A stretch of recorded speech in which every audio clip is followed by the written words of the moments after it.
Hello, मैं कमल मिश्रा। आप लोग देख रहे हैं target with Kamal YouTube channel. ठीक है, आज हम लोग इस वीडियो को देखेंगे, समझेंगे। आज का ये वीडियो बहुत ही इम्पोर्टेंट वीडियो है आप लोगों के लिए, जो ऐसे बच्चे जो विशेष करके इस साल बोर्ड एग्ज़ाम देने जा रहे हैं क्लास 12 के लिए।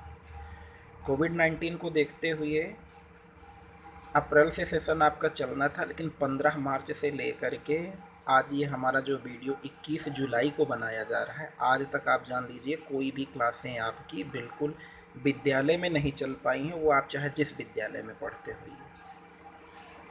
एग्ज़ाम आपका ये भी जान लीजिए कि फरवरी में ही होगा, और ऑनलाइन माध्यम से पढ़ाई का जो सोर्स मेंटेन है बहुत अच्छा, सारे आपको सारी चीज़ें दे दिया जाए। लेकिन अगर आप ग्रामीण अंचल में बिलोंग करते हो तो मैं वहाँ की समस्याएं जा कर के देखा हूँ, वहाँ पर मोबाइल में नेटवर्क ही नहीं रहेगा या आपको उतना डाटा ही नहीं मिल पाता है, जिससे प्रॉब्लम है। तो ऑनलाइन व्यवस्था जो है वो शहरों के लिए तो ठीक है, लेकिन गाँवों के लिए बड़ी प्रॉब्लम क्रिएट कर रही है। एग्ज़ाम सरकार अपने टाइम पर ही लेगा।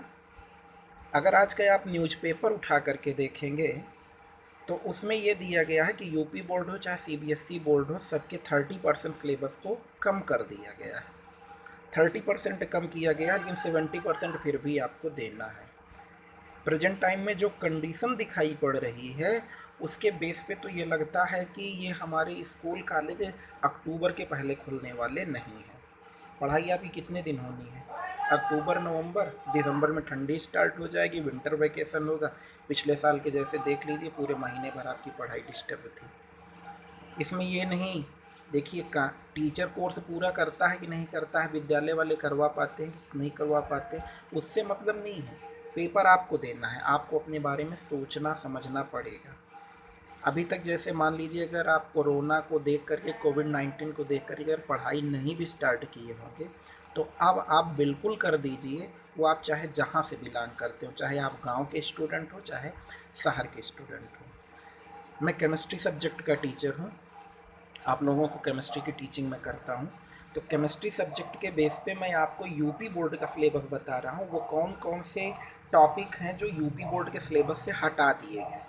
जैसे आपको अगर सेल्फ स्टडी भी अपनी करनी है तो आप अपनी सेल्फ स्टडी अपने घर में अकॉर्डिंग टू बुक आप कर सकते हैं, या जब विद्यालय खुलेगा तो जो आपके जो टीचर होंगे उनसे आप अगर मान लीजिए उनको इस चीज़ का नॉलेज ना हो, वो पढ़ाना दूसरा कुछ है, पढ़ा कुछ दूसरा रहे, तो वहाँ पर आप उनको टोकिए कि हाँ ये चीज़ अब सिलेबस में नहीं है, क्योंकि आपके पास समय कम है। अब आपको स्मार्ट स्टडी करने की ज़रूरत है। जैसे पहले के सिलेबस में हुआ क्या करता था, पहले टोटल 16 चैप्टर हुआ करते थे केमिस्ट्री में। ये क्लास 12 के लिए वीडियो है।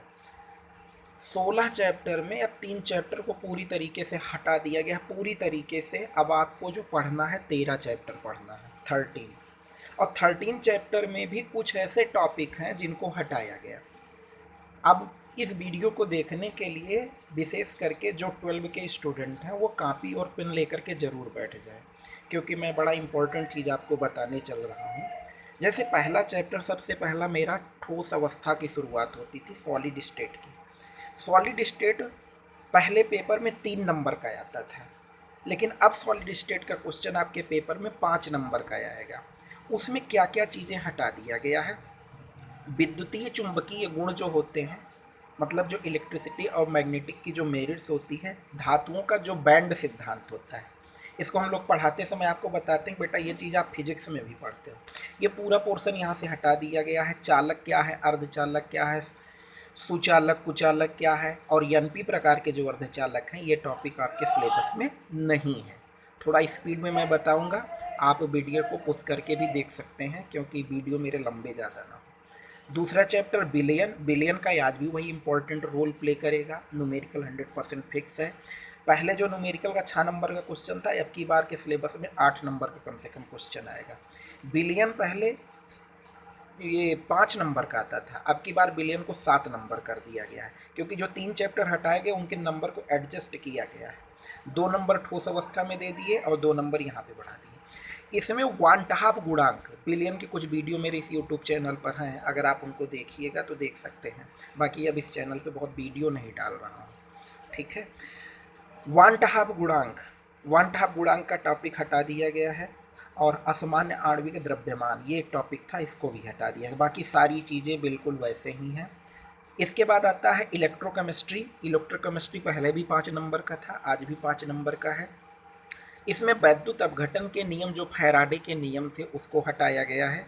सेल हटा दिया गया है पूरी तरीके से, वो शुष्क सेल हो, चाहे वैद्युत अपघटनी सेल हो, चाहे गैल्वनी सेल हो, चाहे सीसा संचायक सेल हो, और चाहे ईंधन सेल हो। सेल आपको अब नहीं पढ़ना है।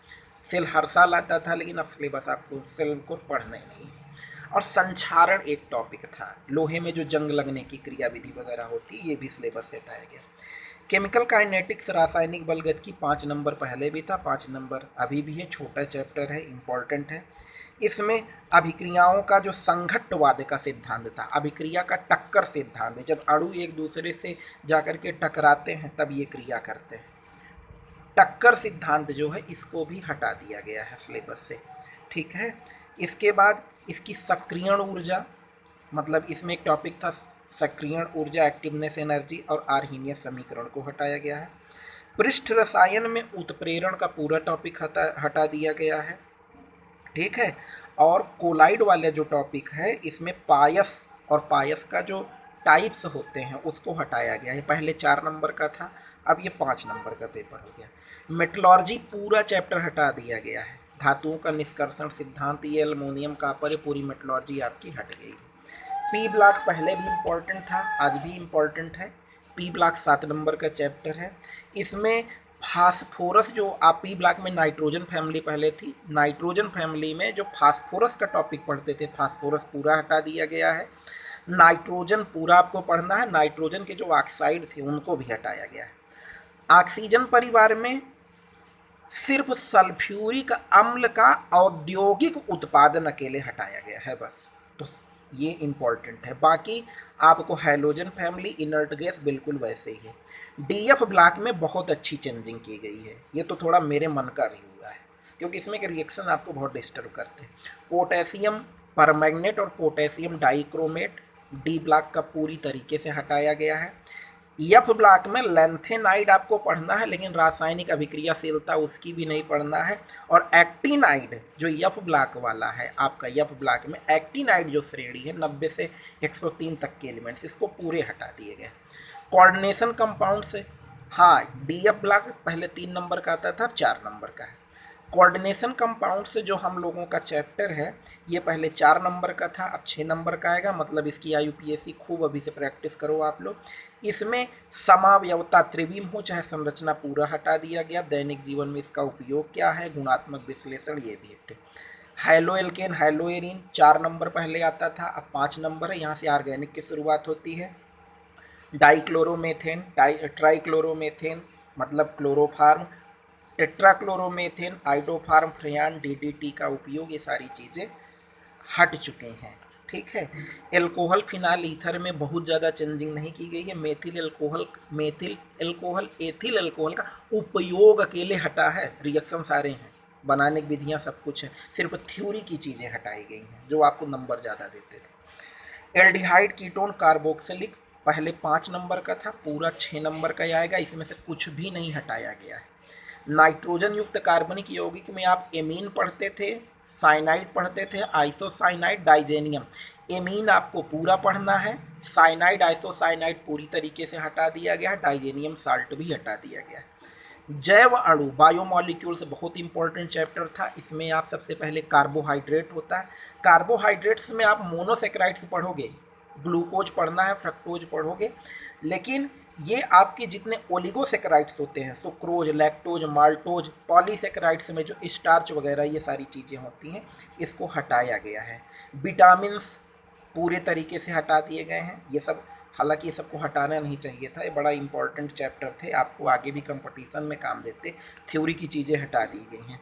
एंजाइम हटा दिया गया, और हार्मोन्स में संरचना तो पढ़ना है, बाकी अन्य चीज़ें क्लासिफिकेशन ऑफ हार्मोन्स, जो स्टेरॉइड, नॉन स्टेरॉइड हार्मोन्स वगैरह होते हैं, ये सब हटाए गए।